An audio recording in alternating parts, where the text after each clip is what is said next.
At the grand, echoing galas of Buckingham Palace, at the somber state funerals on the wind-swept balcony, she is a constant, a fixed point in a swirling galaxy of change. She is Princess Alexandra. In a royal family that has been defined by media explosions, by public divorces, by tell-all interviews, and by relentless noise, she is defined by the one thing that is no longer fashionable: silence. She is one of the last working descendants of Queen Victoria, a woman whose life was supposed to be a fairy tale. Decades before Diana, she filled a similar role, a kind of people's princess who seemed to marry more for affection than for dynastic duty. But this is not a fairy tale. This is a story of survival. A mysterious, devastating tragedy cast a shadow over her entire childhood, and a catastrophic public scandal nearly destroyed her adulthood. Long before the world argued over divorces or tell-alls, Princess Alexandra was silently navigating financial ruin, public humiliation, and the most painful kind of personal betrayal. And she endured it all without saying a single word. This is the story of how duty, in the end, is not about glory. It is about endurance. The world that Princess Alexandra was born into is, now, gone. Picture it. Christmas Day, 1936. It was not a joyous festive season for the British royal family. The country was in the seismic grip of the Year of the Three Kings, one of the most chaotic periods in their modern history. It had begun in January when her grandfather, King George V, died, and then the constitutional catastrophe. Just 2 short weeks before she was born, her adored uncle, King Edward VIII, ignited a global scandal, abdicating the throne to marry a twice-divorced American socialite, Wallis Simpson. This meant that, just before Christmas, the shy, stammering father of the future Queen Elizabeth, Alexandra's uncle, was reluctantly thrust onto the throne as King George VI. The country was reeling. They were still scarred from the Great War that had just ended, and now the shadow of another, even darker global conflict was already visible on the horizon. It was into this brittle, anxious world that one of the last imperial princesses was born. She was the daughter of Prince George, Duke of Kent, the king's charming worldly younger brother, and the glamorous Princess Marina of Greece and Denmark. She wasn't just a British princess, she was a double princess. Her blood was a pure blend of 2 worlds, the rigid stability of the British dynasty and the tragic, volatile glamour of Europe's fallen monarchies. Her full name is a map of this heritage: Alexandra Helen Elizabeth Olga Christabel. Each name was a thread to the past. Alexandra, in honor of her revered great-grandmother, Queen Alexandra. Helen, for her Greek aunt. Elizabeth, a nod to her new aunt, Queen Elizabeth, whose own fate had just been irrevocably changed. And Olga, a name steeped in tragedy, a melancholy nod to her maternal grandmother, an executed Russian Grand Duchess of the Romanov dynasty.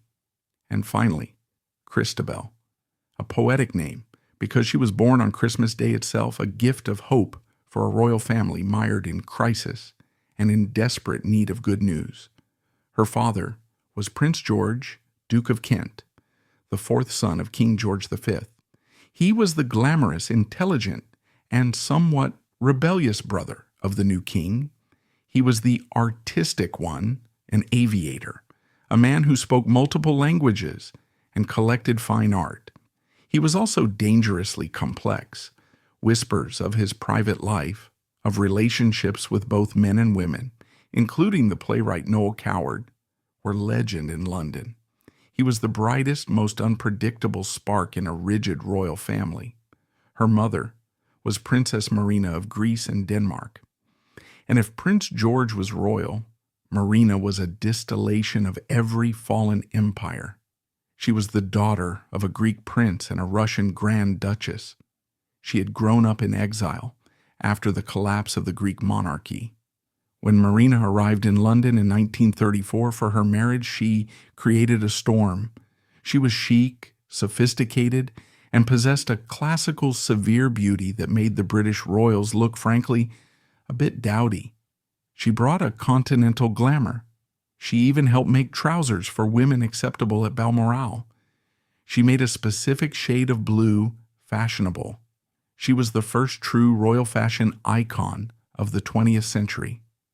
This was Alexandra's inheritance, a cocktail of British duty, Russian imperial tragedy, and Greek glamour.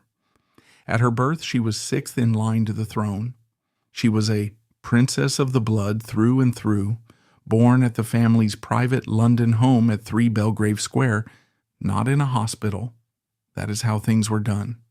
Her early years were an idyllic bubble. She and her older brother Edward, along with her younger brother Michael, who would be born later, lived at Coppins, a sprawling country house in Buckinghamshire. It was a life of nannies, ponies, and private gardens, walled off from the world. Her father, the Duke of Kent, despite his complex private life, was a surprisingly devoted father who spent hours playing with his children. And then the world came crashing in. In 1939, the Second World War began. Prince George, who had served in the Royal Navy, rejoined active service, this time with the Royal Air Force. He was made an Air Commodore, a role that was mostly desk-bound, inspecting RAF bases, but he longed for action.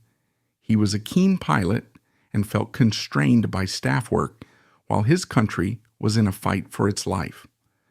On August 25, 1942, Prince George boarded an RAF-S 25 Sunderland flying boat at Invergordon, Scotland. The official mission was a non-operational trip to boost morale in Iceland. The weather was poor. Heavy rain and low cloud blanketed the Scottish Highlands. The plane took off, climbed north, and then vanished from radar. Hours later, the wreckage was found. It had slammed into the side of a remote hillside known as Eagle's Rock in Caithness. All 15 men on board, save one, were killed instantly.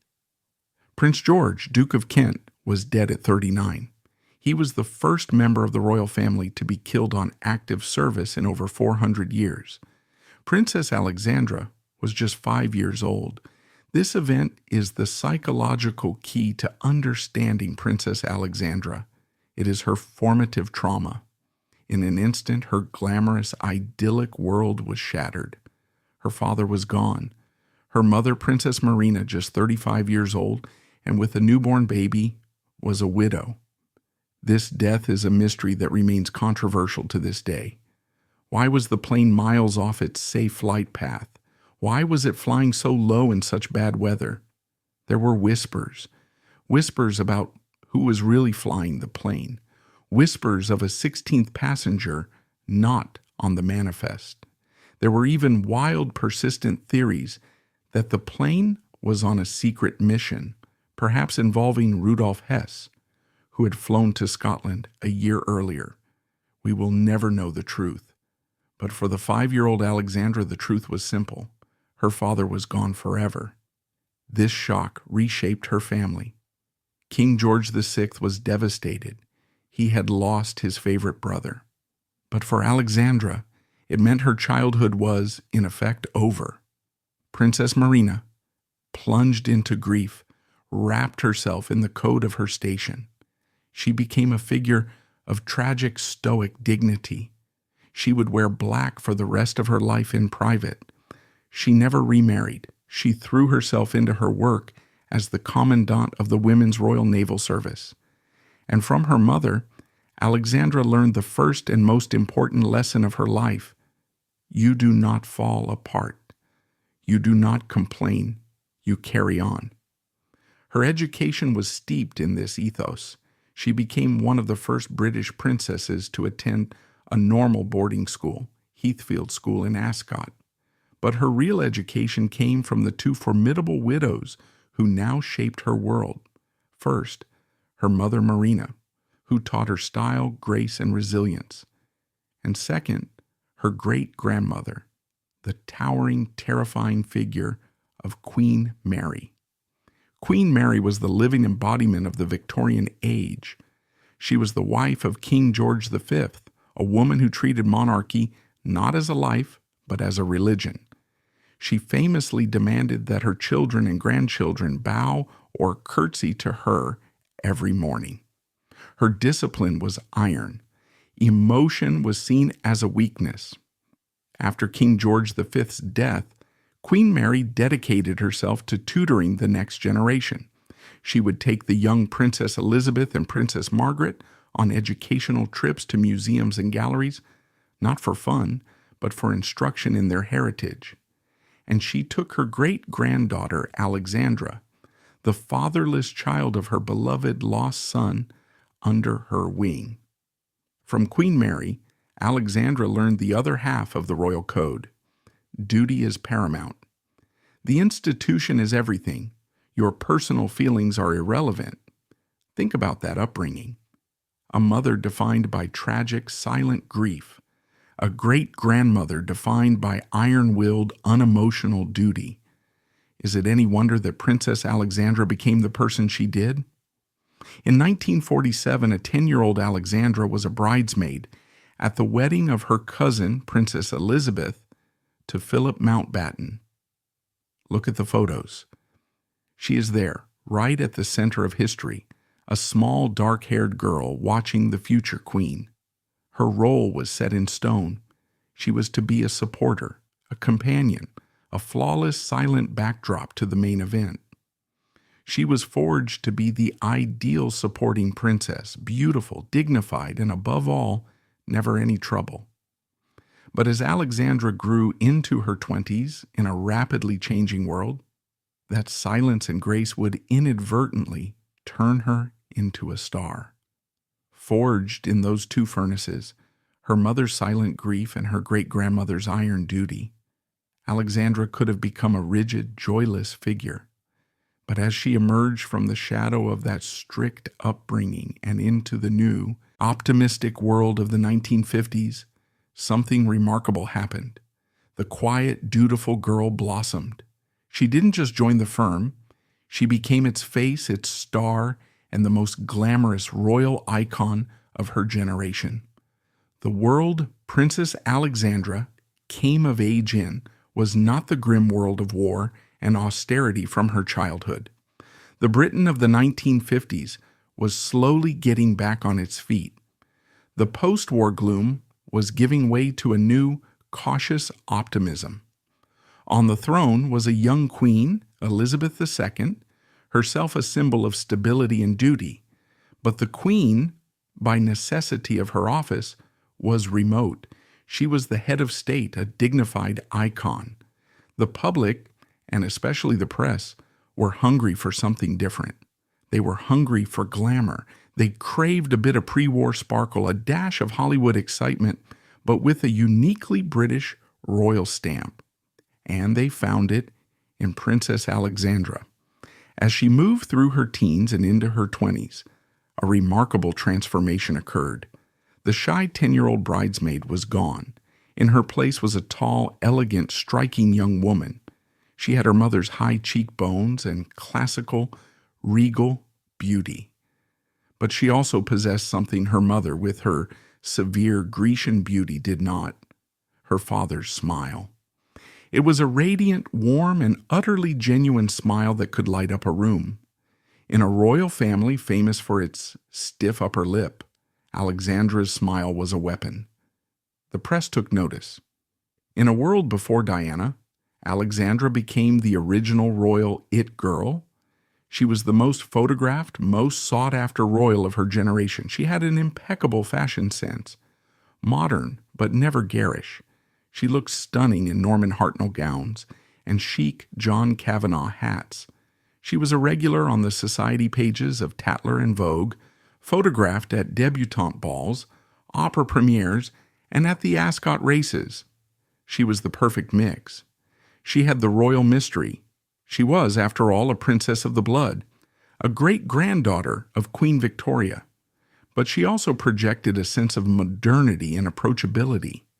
Unlike her older cousin, Princess Margaret, whose tortured love affair with Peter Townsend had ended in painful public renunciation, Alexandra was the safe glamour icon. She was scandal-free, she was flawless, and Buckingham Palace realized what an asset they had. They understood this popularity could be harnessed.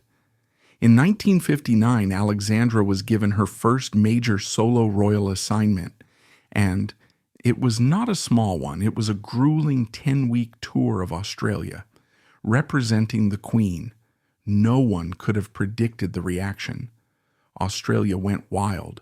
From the moment she stepped off the plane, this was not a standard issue royal tour. It was a rock star procession. Tens of thousands, sometimes hundreds of thousands of people flooded the streets just to catch a glimpse of her. In Melbourne, the crowds were so vast they broke through police barriers. Why the mania? Because Alexandra did something previous. Royals rarely did. She connected. She didn't just wave from behind glass. She waded into the crowds.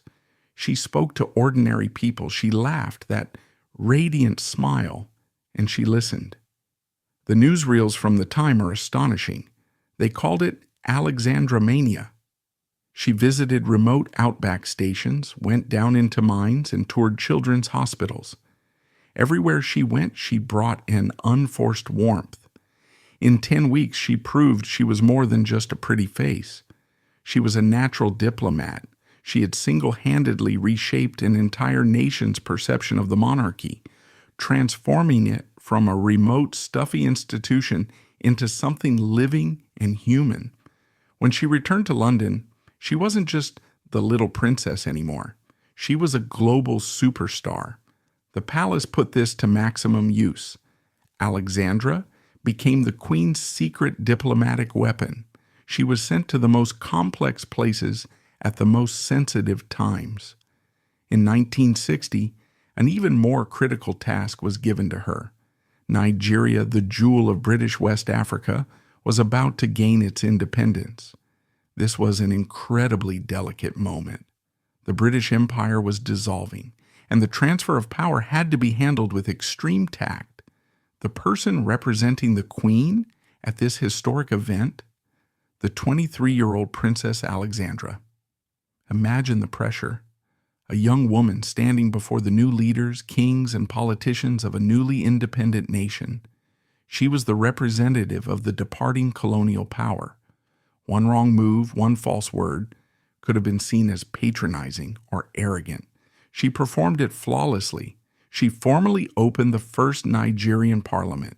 She spoke with grace, humility, and respect. She turned a potentially tense moment into a celebration of friendship. She was as adored there as she had been in Australia. This tour was followed by others: Hong Kong, Japan, Thailand, Burma, Canada, Mexico. Everywhere she went, the press hailed her as Britain's greatest ambassador. She was the face of a modern, post-imperial Britain, confident, elegant, and outward-looking. In the early 1960s, it was arguable that Alexandra was the most popular royal next to the Queen herself. She was the perfect balance, the regal glamour of her mother, Princess Marina, and the charismatic warmth of her father, Prince George. Of course, with this level of fame, one massive question loomed over everything. Who would the world's most glamorous princess marry? The tabloids were frantic with speculation. Every unwed European prince, every eligible British duke was floated as a potential candidate. But Alexandra, like her mother, had an independent streak. And then she met him. Not at a royal ball in Vienna or a palace in Denmark, but at a friend's dinner party in London. His name was Angus Ogilvy, the Honorable Angus Ogilvy. He was not who the tabloids expected. He was not a prince. He was aristocratic, the second son of the 12th Earl of Airlie, a long-established Scottish noble family, but he was not royal. More importantly, he was a thoroughly modern man. He was a businessman. Angus Ogilvy was the epitome of the post-war British upper class. He had attended Eton, then Trinity College, Oxford. He had served in the Scots Guards, and now he worked in the City of London. He was tall, quietly handsome, intelligent, and serious. He was not a society playboy. He was a corporate executive. The attraction was immediate, but it wasn't a whirlwind. It was a relationship built on common ground, a shared intelligence, a dry sense of humor, and a powerful sense of duty. Alexandra, raised in a cocoon of obligation, recognized in him a kindred spirit. Angus, a practical man, was charmed by her unforced warmth and grace. Their romance was kept surprisingly private for a time. They met at private dinner parties, at friends' country homes, but eventually the press found out. And in November 1962, Buckingham Palace made the announcement Princess Alexandra was engaged to the Honorable Angus Ogilvy. The public was delighted. He was a perfect choice, aristocratic enough to be suitable, but normal enough to feel modern. And then something happened that defined their entire future. The Queen, who was genuinely fond of the couple, made the customary offer. Traditionally, when a princess of the blood married a non-royal, the husband would be granted a title, usually an earldom, to elevate him to his wife's rank. This would have made him a senior, working member of the royal family, a royal highness, and he would have received an allowance from the civil list to carry out royal duties. Everyone expected this to happen, but Angus Ogilvy did the unexpected. He refused the earldom. Think about the shock of this in 1962. He said he wanted to remain a private citizen, albeit an aristocratic one. He wanted to continue his business career. He did not want to be funded by the taxpayer. He wanted to make his own living, to support his family himself. The press and public loved this. It was a romantic, wonderfully modern gesture. He wasn't marrying her for a title or status. He was marrying for love. It fit perfectly with Alexandra's image as a modern, down-to-earth princess. It cemented their status as the golden couple of the new age.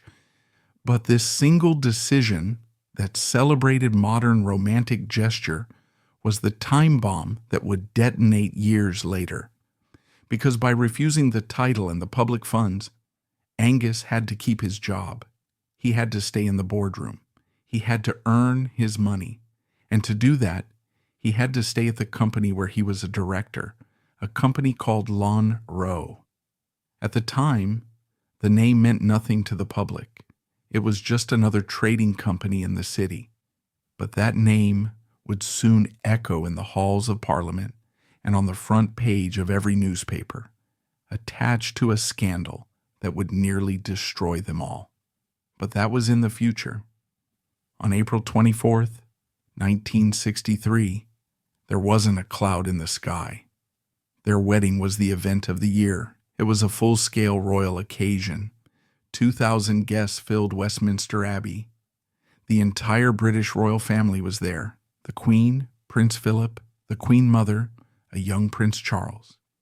Kings and queens from across Europe, Greece, Denmark, Norway, Sweden, the Netherlands, all came to pay their respects. Alexandra rode in the glass coach, the same one her cousin Elizabeth had used. She wore a stunning gown of Valenciennes lace designed by John Kavanagh. On her head she wore the Kent diamond and pearl-fringed tiara, a family heirloom. The streets were lined with cheering crowds, and the world was watching. This was a major television event. It was broadcast live by the BBC and watched by a huge international audience running into the tens of millions. That was the last great fairy tale moment of that era. The world's most beloved princess marrying her handsome, modern, commoner husband. It was the absolute pinnacle of Alexandra's popularity and happiness. After the wedding, they moved into Thatched House Lodge, a beautiful 17th century royal residence in Richmond Park, leased to them by the Queen. They began their life as the monarchy's golden couple. They quickly had 2 children, James, born in 1964, and Marina, born in 1966. Their life seemed to be the perfect arrangement. Alexandra continued her royal duties, remaining one of the hardest working members of the family. She was a patron of charities, opened hospitals, and represented the Queen at home and abroad. And Angus, true to his word, put on his suit and carried his briefcase to work each morning. He went to his office in the city, where he was a director at Lonhro, working for a brilliant but little-known tycoon named Roland Tiny Roland. They were the model of a modern royal marriage, a perfect fusion of traditional duty and 20th century professional life. It was a modern royal fairy tale. And like all fairy tales in the 1970s, it wasn't built to survive. The wedding was a triumph, a perfect blend of modern love and ancient tradition. As Alexandra and Angus settled into their idyllic life at Thatchet House Lodge, their story seemed complete. But that very modern, celebrated decision, Angus's refusal of a title so he could remain a businessman, was a seed of destruction. The name of the company he worked for, Lonhro, meant nothing to the public then. It was about to become the most infamous word in Britain and the detonator for the bomb that would blow their fairy tale world apart. The 1960s, the glittering, swinging London era, were dead. The Britain of the 1970s was a grim, divided, and failing place. Inflation was rampant. Rolling strikes by miners and dock workers paralyzed the country. The post-war optimism had curdled, replaced by a national sense of malaise and decay. This was the backdrop against which the fairy tale of Princess Alexandra and Sir Angus Ogilvy collided with reality. The golden couple was still living out their arrangement. Alexandra remained one of the hardest working royals, cutting ribbons, visiting hospitals, always smiling, a reliable icon of stability in an increasingly unstable world. And Angus, true to his word, continued his job in the city. His job was as a director at a fast-expanding company called Lonhro. To understand the disaster that was about to happen, you have to understand what Lonhro was. And more importantly, you have to understand the man who ran it. Lonhro, short for the London and Rhodesian Mining and Land Company, had been a sleepy, old-world colonial firm. But in 1961, it was taken over by a man named Roland Tiny Roland. Tiny Roland was like no one else in the city of London. He was not an aristocrat or a member of the Old Boy Network. He was a self-made, mysterious, brilliant, and utterly ruthless tycoon born in India during the British Raj, who had built his fortune in Africa. Roland was an outsider, a corporate pirate.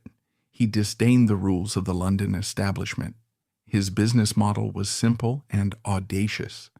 As the British Empire dissolved and African nations gained their independence, Roland would fly in, using his extraordinary personal charm to befriend the new leaders, men like Kenneth Kaunda of Zambia, Hastings Banda of Malawi, and many others. He would offer to build the infrastructure they needed, pipelines, sugar refineries, breweries, car dealerships, in exchange for lucrative contracts and mineral rights.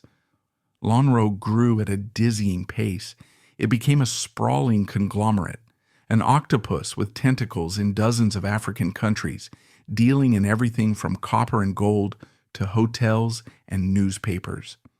Roland ran it like a personal fiefdom. He made multi-million-pound deals on a handshake, often not informing his own board of directors until after the fact. So, what was a quiet, serious Scottish aristocrat like Angus Ogilvy doing in a place like this? Angus wasn't just an employee, he was a key executive director, and for Tiny Roland, Angus was his most valuable asset. Angus was the acceptable face of Lonhro. He was the vital link to the British establishment. He was the man who could open any door in London, the one who could reassure nervous bankers and investors. After all, How shady could a company be if Princess Alexandra's husband, the Queen's cousin, was on the board? Angus, who believed in Rowland's African business model, played his part perfectly. He was the figure of probity, the bridge between Rowland's piratical world and the staid world of the royal family. For years, this arrangement worked for both of them. Rowland got his credibility. Angus got the successful career and the hefty salary he needed to support his royal family, exactly as he had promised when he refused a title. But underneath the surface, Lonhro was a house of cards. Rowland was spending recklessly, taking on massive debt to fund his deals. The company was critically short on cash. And Rowland's methods, the secrecy, the personal payments to African officials, the complex corporate structures, were starting to make other directors nervous. In the spring of 1973, it all exploded. A group of 8 directors on the Lonhro board, including Angus Ogilvy, decided they had had enough. They believed Rowland's recklessness was threatening the company's survival. They saw serious ethical problems in his methods. They decided to stage a boardroom coup. Dubbed the 8 Straight, they gathered in secret and voted to fire Tiny Rowland from the company he had built. They had badly underestimated their man. Tiny Rowland was not going to go quietly. He was a fighter. When he learned of the plot, he struck back with savage brutality. He didn't accept the vote. Instead, he countersued the 8 directors, demanding a court injunction to stop his firing. In an instant, the dirty boardroom laundry of Lonhro was dragged into the glare of the High Court, and Tiny Rowland, in a masterstroke of psychological warfare, decided to use a scorched earth tactic. If he was going down, he would pull everyone in the entire company down with him.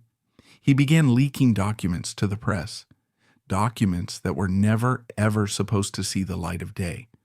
The press pounced. This wasn't just a business dispute. It was a gift. It had everything: massive money, power, exotic African dealings, and, crucially, a member of the British royal family stuck right in the middle.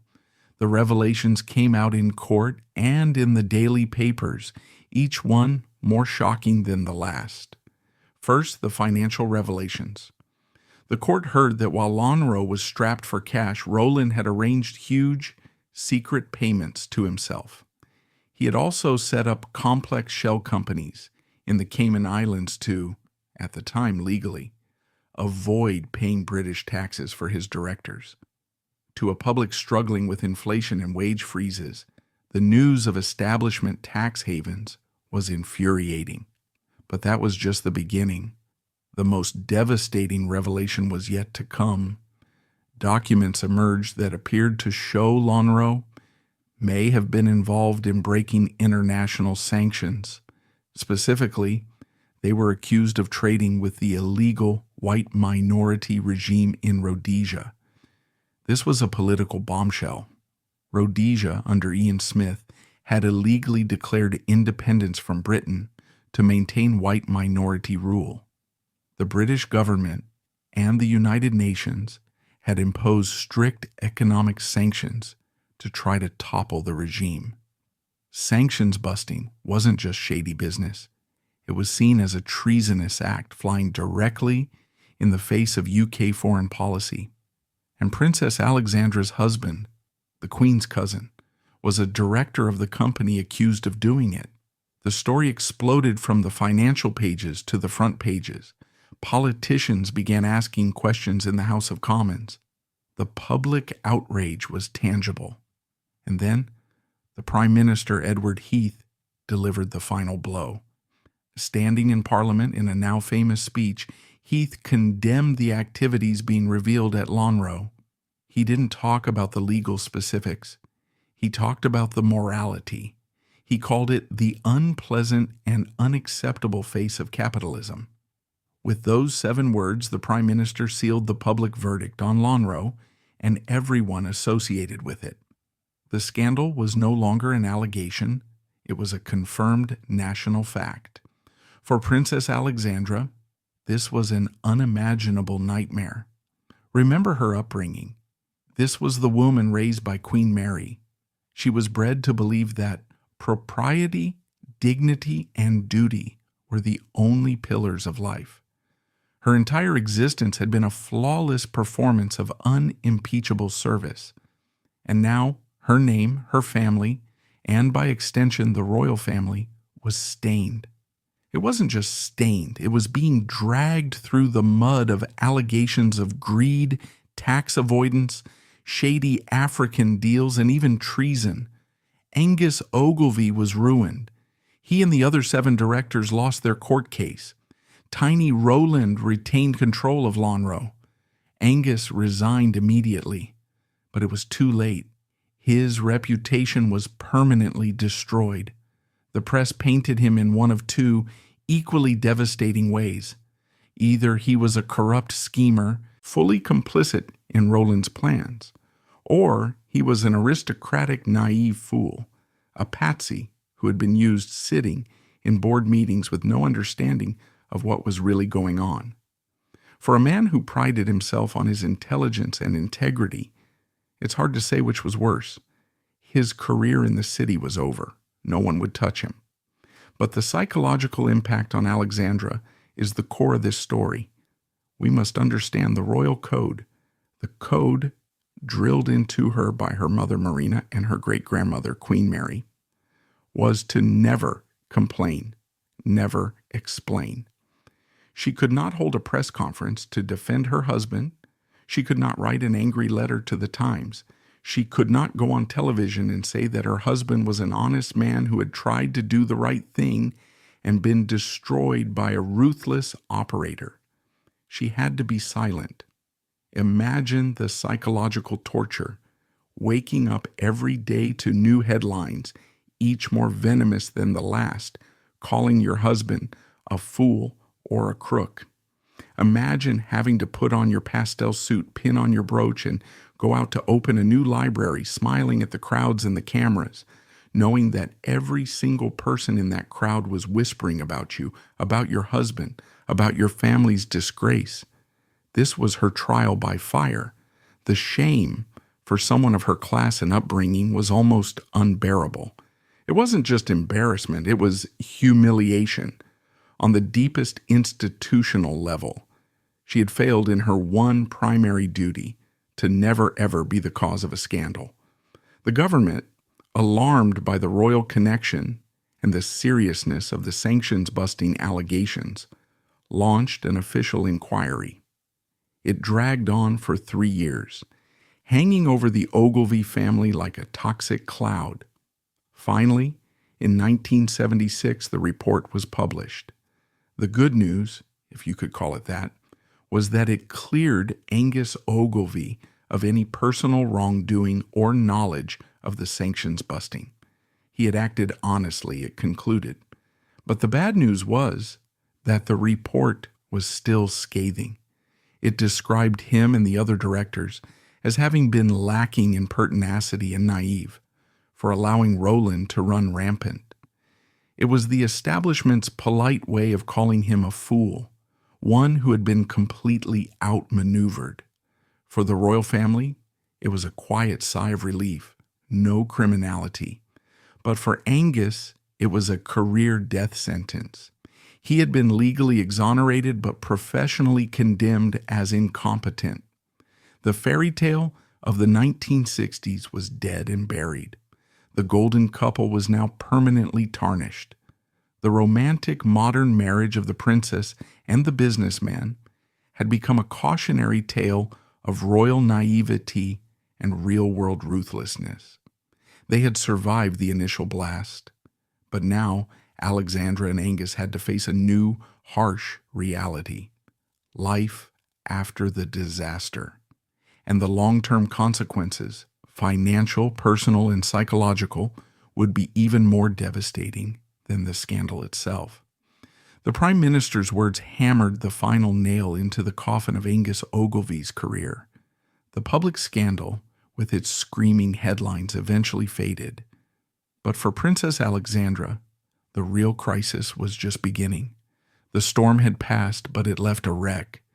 Now came the long, grinding private war, a battle against financial ruin, her husband's crippling depression, and a new wave of humiliation from a place she never expected, inside her own home. The Lonero affair did not end with the 1976 report. For the public and the press, the story may have cooled, but for Princess Alexandra and Sir Angus Ogilvy, the fallout was just beginning.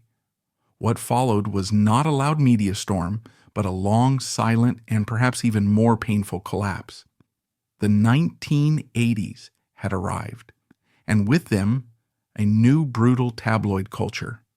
Britain had entered the age of Thatcher, of sharp-elbowed capitalism, and of a voracious curiosity about the lives of the royals. But this curiosity was no longer the reverent awe of the 1960s. It was intrusive, judgmental, and hungry for failure. While the world was obsessed with the new fairy tale wedding of Prince Charles and Lady Diana Spencer, or the antics of Prince Andrew and Sarah Ferguson, a very different reality was playing out at Thatched House Lodge. The first and most immediate consequence of Lonero was financial. Sir Angus Ogilvy's career in the city was ash. Though legally cleared, his reputation was ruined. He was incompetent, the naive aristocrat who had been duped by Tiny Rowland. In the ruthless world of high finance, that was worse than being a crook. He was unemployable. The family's primary source of income, his substantial director's salary, had vanished. Now consider their situation. They lived at Thatched House Lodge, a grand royal residence. While they leased it from the Crown Estate at a favorable rate, the upkeep on such a home, the heating, the staff, the repairs, was enormous. Princess Alexandra received an allowance from the civil list for her official work, but this was strictly audited to cover her office, staff, travel, and wardrobe for engagements. It was not personal wealth. The Ogilvy family, by their aristocratic standards, was in serious financial trouble. The tabloids, particularly papers like the Daily Mail and the Express, began to sniff this out. They started running small, malicious stories. Princess Alexandra's money worries.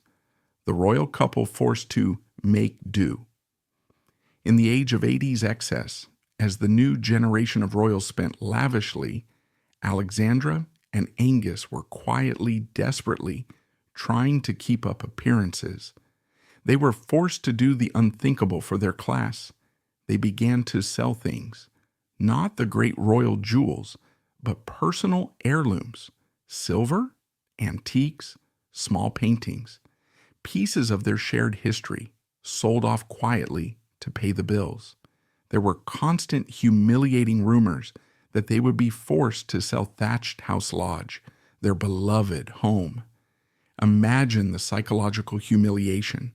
For Alexandra, raised by Queen Mary, taught that dignity and propriety were everything, to be portrayed as poor by the tabloids was an unbearable disgrace. It was worse than the scandal itself. But the price of Lonero wasn't just financial. It was deeply personal. The scandal, the loss of his career, and the public humiliation destroyed Angus Ogilvy. The man who had been the dashing, confident businessman who had refused an earldom to make his own way now crumbled. He fell into an illness that, at the time, was rarely spoken of in his circles: clinical depression. For years, he battled crippling anxiety and stress-related illnesses. He became a near recluse at Thatched House Lodge. The man who had once been a fixture in London's boardrooms now hid from the public, shattered by the world that had turned on him. This put Alexandra in an impossible position. She was not just the wife of a public failure, she was the primary caregiver for a man in deep emotional distress. So, what did Princess Alexandra do? Did she retreat from public life with her husband? Did she issue a statement bemoaning the injustice of it all? Did she divorce him to save herself from the embarrassment? number. She did exactly what her mother Marina had done after her father's death. She did exactly what her great-grandmother, Queen Mary, would have expected. She put on her armor, she put her head down, and she worked.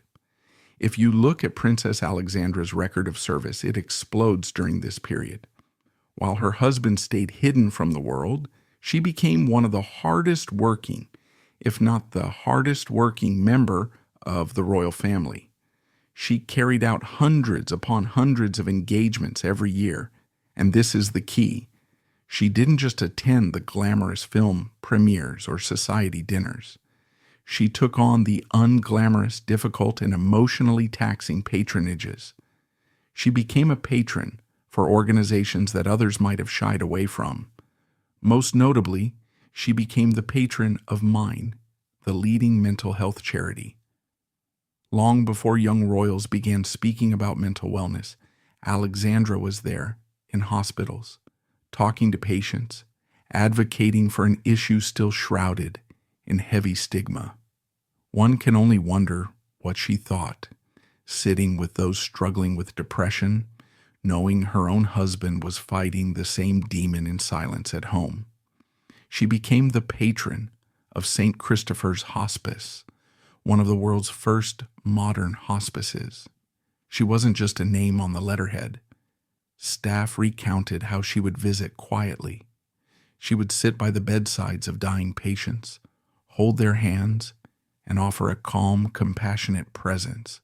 She threw herself into countless organizations: Guide Dogs for the Blind, the Arthritis and Rheumatism Council, the English National Opera, the Royal College of Physicians. The list went on and on. This wasn't work as publicity. This was work as atonement. This was work as survival. Every ribbon she cut, every plaque she unveiled was a silent, defiant statement. It was her way of proving her worth to the public. It was her way of saying without words, I am serving. I am earning my keep. It was her way of quietly repaying the debt she felt her family owed for the humiliation of Lonro. And while doing this, she became one of the Queen's closest confidants. Her relationship with her cousin, the Queen, became the anchor of her life. They were only 10 years apart. They had grown up together. They had both been tutored by Queen Mary.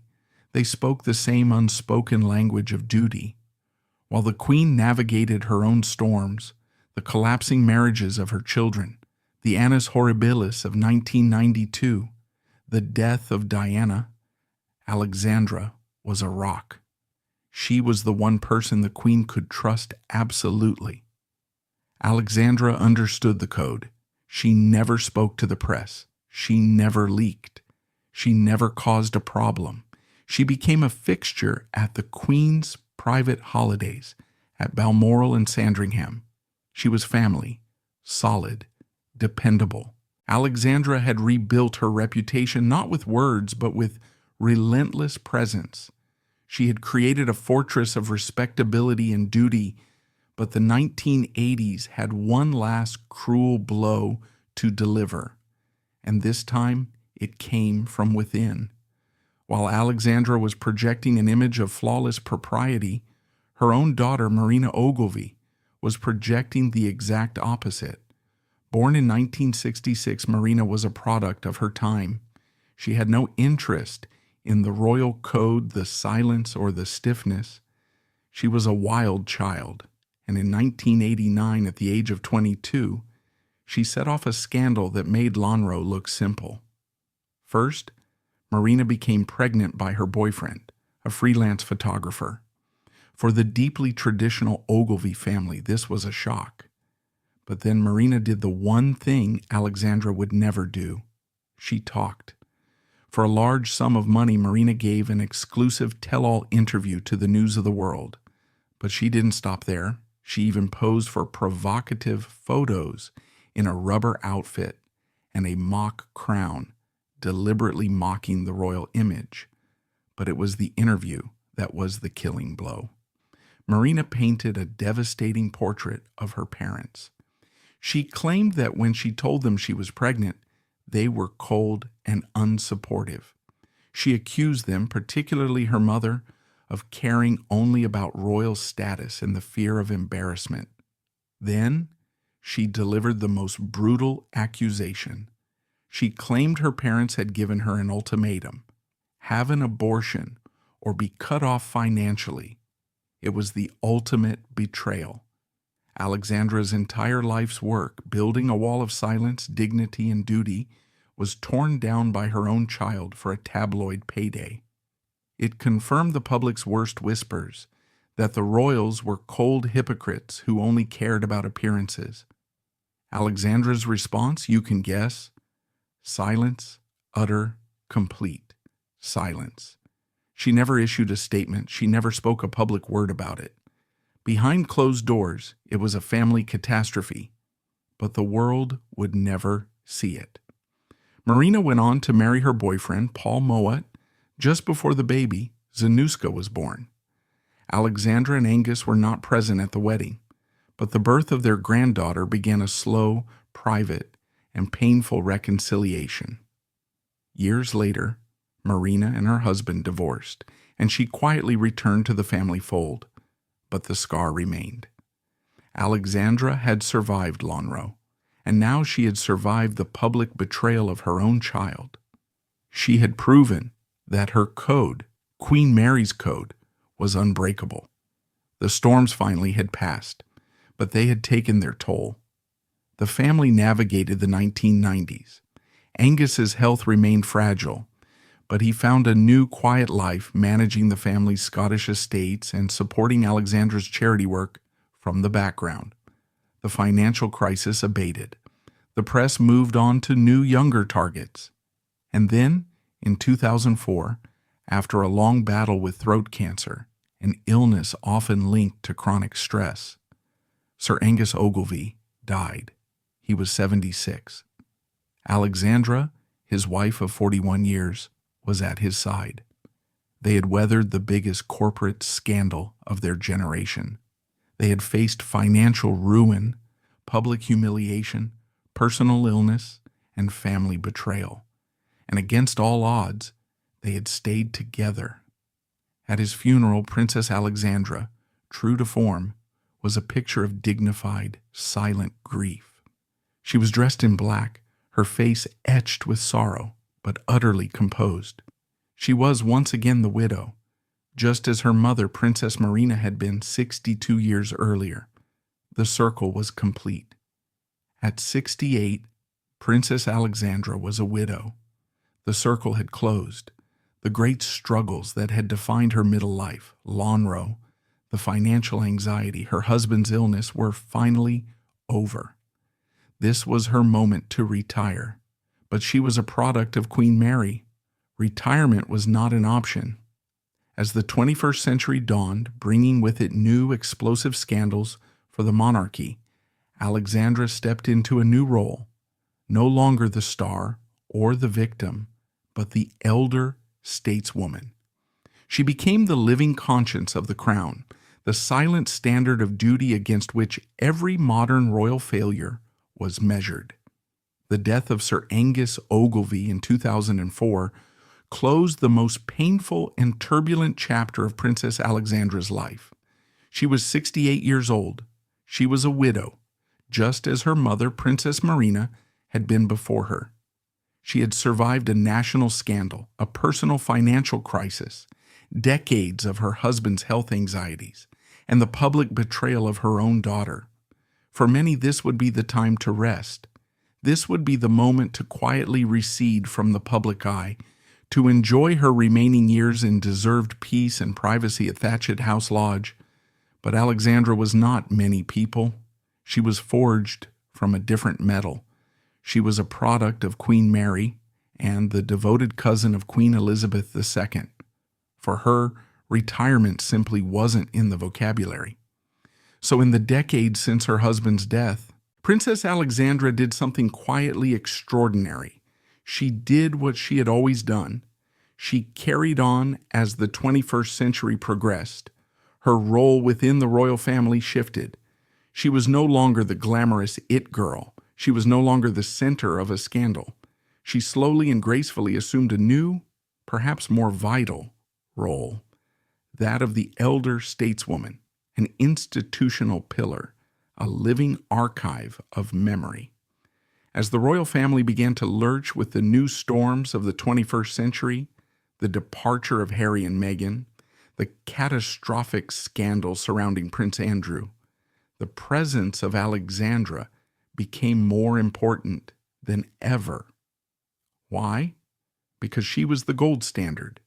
She represented a compact with the public that younger royals, it seemed, no longer understood or wished to honor. That compact was simple: lifelong, uncomplaining service in exchange for privacy and respect. Modern royals are forced to tell their story. They must share their truth. They must take to social media, to podcasts, to memoirs, and to therapeutic public interviews to justify their existence, to appear relatable. Alexandra is the antithesis of all that. Her relatability came from a warm smile during a handshake, not a tearful confession. Her strength came not from what she revealed, but from what she withheld. In a world of overexposure, she is the embodiment of dignity through discretion. She has never, not once, spoken about the Lonhro affair. She has never, not once, spoken about her daughter's accusations. She has never, not once, issued a personal statement about anything. Instead, she just worked. Even well into her 70s and 80s, her schedule remained astonishing. She was still patron of over 100 organizations.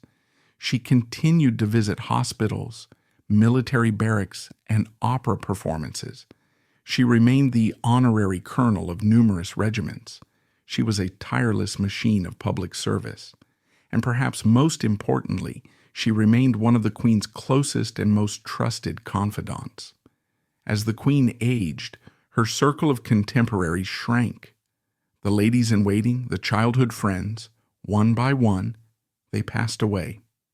But Alexandra was there. She was one of the very few people left in the world who could speak to the Queen not as a subject, but as a peer. They shared the same memories of Uncle David and the abdication. They remembered the war. They remembered the formidable Queen Mary. They both spoke the same unspoken language of duty that was forged before the modern world was born. In the Queen's final years, as she wrestled with her own family problems and failing health, the steady, reliable, and utterly discreet presence of her cousin Alexandra was an invaluable comfort. Alexandra understood the burden of the crown without ever having to wear it. She was the perfect supporter, the role she had been born to play. When Queen Elizabeth II passed away in September 2022, the world lost a monarch. Princess Alexandra, then 85, lost her cousin, her friend, and her sovereign. At the state funeral and then again at the coronation of King Charles III, she was a slender but profoundly dignified figure in her Order of the Garter robes. She is not merely an elderly relative. She is a living bridge, the last royal woman of that generation, still performing duties. When she stands on the Buckingham Palace balcony, she is not just observing, she is embodying memory. Her mind is an archive that spans nearly a century, holding a lost world, from the pre-war solemnity of her grandfather, King George V, to the private, sharp grief of her own father's tragic death in the war. Her memory stretches from the bright dawn of the new Elizabethan age, watching her cousin's coronation before becoming a global it girl herself, to the scars of the darkest nights. She carries the weight of the public humiliation from the Lonhro scandal and the family tragedies that rock the monarchy, from the annus horribilis to the death of Diana. She has seen empires fall and politicians come and go. She has truly seen it all, and she still stands. For over 70 years, her role had been defined by her service to her cousin, the Queen. She was the anchor, the confidant, the unshakable standard. But in September 2022, That relationship, the central pillar of her entire life, was over. With the passing of Elizabeth II, Princess Alexandra's long watch had ended. As she stood at the funeral, and later at the coronation of a new king, her role shifted one last time, from active servant to historical icon. Now we can finally step back and ask, what is the lasting meaning of this remarkable, silent 80-year life of service? What is the final legacy of the last Victorian? The life of Princess Alexandra of Kent is not a modern fairy tale. It is a harsh historical lesson. It is not the story of a woman finding her voice. It is the story of a woman who believed her voice was never the point. She is the last of an extinct mindset. She is the last Victorian in spirit, if not in birth. She is the living embodiment of the code her great-grandmother, Queen Mary, drilled into her. The institution is everything. Your personal feelings are irrelevant. Duty is non-negotiable. In our loud, narcissistic world, it is easy to dismiss such a life. It is easy to call it repression, a lack of authenticity, a tragedy. But perhaps that is a misunderstanding. For Alexandra, that code wasn't a prison. It was her armor. It was the thing that got her through her father's death. It was the thing that got her through the shame of Lonhro. It was the thing that allowed her to endure her husband's collapse and her daughter's betrayal. Silence wasn't weakness, it was her weapon. Duty wasn't a burden, it was her anchor. Today, as debates rage about the future of the monarchy, about its cost, about its relevance, Princess Alexandra simply ignores the noise. She, now approaching 90, remains one of the hardest working royals. She will still drive from Thatched House Lodge to a community center in a distant town in a perfect lilac coat and her pearls to cut a ribbon. She does it because, for her, it is the job. It is the promise she made over 70 years ago. Her life is a lesson in endurance, not the loud endurance of overcoming adversity and then telling the world about it, but a quiet, almost defiant endurance, the endurance of just getting up every morning, pinning on the brooch and getting on with it. She is the last working princess of Victoria's line, a living link to a lost world. And in her steadfast silence, she may be the most radical royal of them all, a reminder that true dignity is not found in self-exposure, but in selfless service. Her legacy will not be written in blockbuster memoirs or sensational interviews. It is written in the thousands of plaques she unveiled, the hundreds of thousands of hands she shook, and the millions of people who saw in her a symbol of unwavering stability. Her legacy in the end is her silence.